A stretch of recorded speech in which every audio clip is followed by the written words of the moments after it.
ക്രൂശിൽ രണ്ട് ദുഷ്പ്രവൃത്തിക്കാരുടെ നടുവിൽ കിടക്കുന്ന യേശു. ഒരു ദുഷ്പ്രവൃത്തിക്കാരൻ പറഞ്ഞു, നീ ക്രിസ്തു അല്ലയോ, നിന്നെയും ഞങ്ങളെയും രക്ഷിക്കാം. എന്നാൽ മറ്റേ ദുഷ്പ്രവൃത്തിക്കാരൻ പറഞ്ഞ വാക്ക്, യേശുവെ, നീ രാജത്വം പ്രാപിച്ചു വരുമ്പോൾ എന്നെ ഓർക്കണമേ. യേശുവിൻ്റെ മറുപടി, ഇന്ന് നീ എന്നോട് കൂടെ പറുദീസയിലിരിക്കും.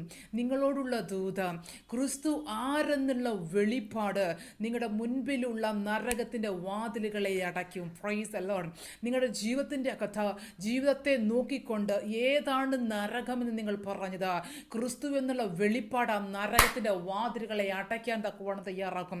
നിങ്ങൾ എന്നോട് കൂടെ വിശ്വസിക്കുന്നുണ്ടെങ്കിൽ ഒരാമേൻ എന്ന് പറയണം.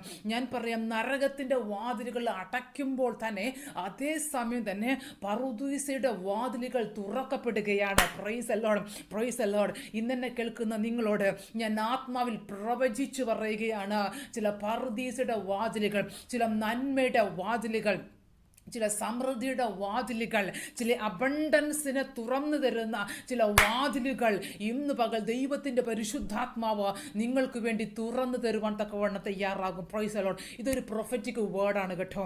നിങ്ങളതിനെ വിശ്വസിക്കാൻ തക്കവണ്ണം തയ്യാറാക്കുക. നരകത്തിൻ്റെ വാതിലുകളെ കർത്താവ് അടച്ച് കളഞ്ഞു. Price the Lord. ക്രിസ്തു എന്ന വെളിപ്പാടിനാൽ, പ്രൈസ് ദി ലോർഡ്, ക്രിസ്തു ആരെന്നുള്ള വെളിപ്പാടിനാൽ നിങ്ങൾ ജീവിക്കാൻ തയ്യാറായാൽ പറുദീസയുടെ വാതിലുകൾ, ശ്രേഷ്ഠകരമായിരിക്കുന്ന വാതിലുകൾ കർത്താവ് നിങ്ങൾക്ക് വേണ്ടി തുറക്കുകയും നരകത്തിൻ്റെ വാതിലുകൾ നിങ്ങളുടെ മുമ്പിൽ എപ്പോഴും അടഞ്ഞുകൊണ്ടേയിരിക്കും. വിശ്വസിച്ചവർക്കായി, ആമേൻ പറഞ്ഞവർക്കായി കർത്താവ് മാനിക്കട്ടെ. Price the Lord.